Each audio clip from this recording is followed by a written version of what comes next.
भारतीय संस्कृति को विदेशों तक पहुंचाने का और उसे सम्मान दिलाने का अगर वाकई में किसी ने काम किया तो वो थे स्वामी विवेकानंद। एक बार किसी अंग्रेज ने स्वामी विवेकानंद जी से पूछा कि आपके देश की महिलाएं हाथ क्यों नहीं मिलाती। तो फिर उसके बाद जो स्वामी विवेकानंद जी ने जवाब दिया वो आप लोगों को सुनना चाहिए।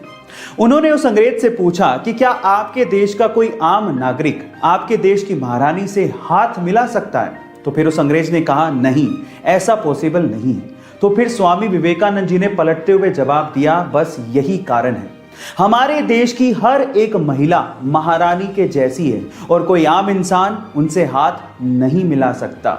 गाइस, आपको ये स्टोरी जान के कैसा लगा चैट सेक्शन में जरूर लिखेगा। और अगर आपने महाभारत के किस्से सुने हैं तो आपने द्रौपदी के चीरहरण की कहानी भी सुनी होगी, जिसमें कृष्ण भगवान ने द्रौपदी के चीर यानी साड़ी को बढ़ाया था, जिसकी वजह से कौरव कुछ नहीं कर पाए थे।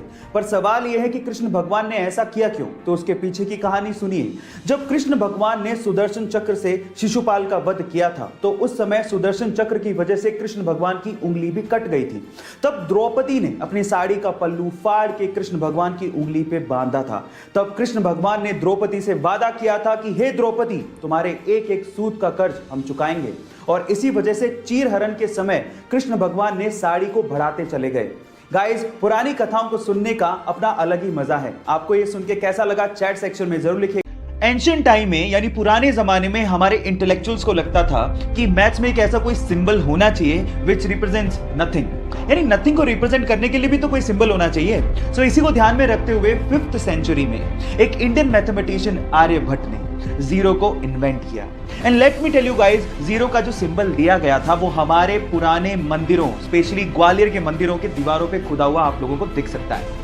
सो गाइस, अगर आप ये सोचते हैं कि जीरो की इन्वेंशन कोई बड़ी इन्वेंशन नहीं है तो मैं आपको आपकी जानकारी के लिए बता देता हूं, अगर जीरो इन्वेंट नहीं हुआ होता ना तो बाइनरी लैंग्वेज नहीं आती, और बाइनरी लैंग्वेज नहीं आती तो एक कंप्यूटर लैपटॉप कुछ नहीं होते। जब शून्य ना देता भारत तो चांद पे जाना भी मुश्किल था। क्या आपको पहले से बात पता थी? और नहीं पता थी तो चैट सेक्शन में लिखना मत भूलिएगा।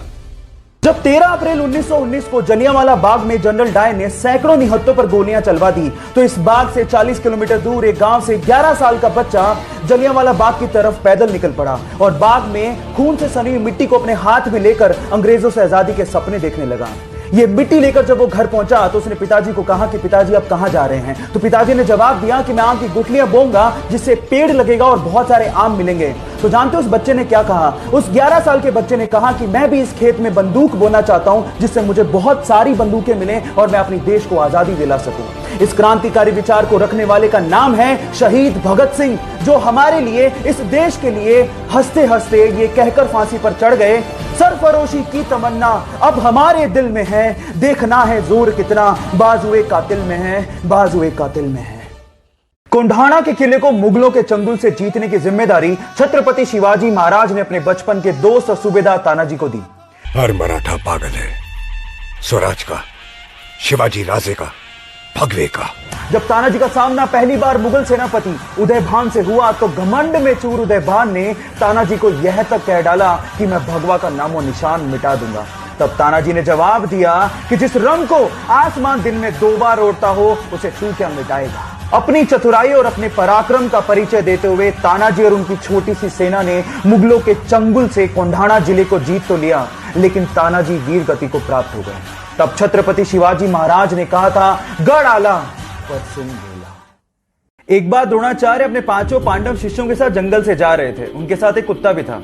अचानक से वो कुत्ता धनुर्विद्या का अभ्यास कर एक व्यक्ति को देख के तेज तेज भौंकने लगा, जिससे उस व्यक्ति को विघ्न होने लगा। अब उस व्यक्ति ने धनुष बाण उठाया और उस कुत्ते पर इस तरह से वार किया कि उस कुत्ते का पूरा मुंह तीरों से भर गया, लेकिन उसे घाव तक नहीं आया।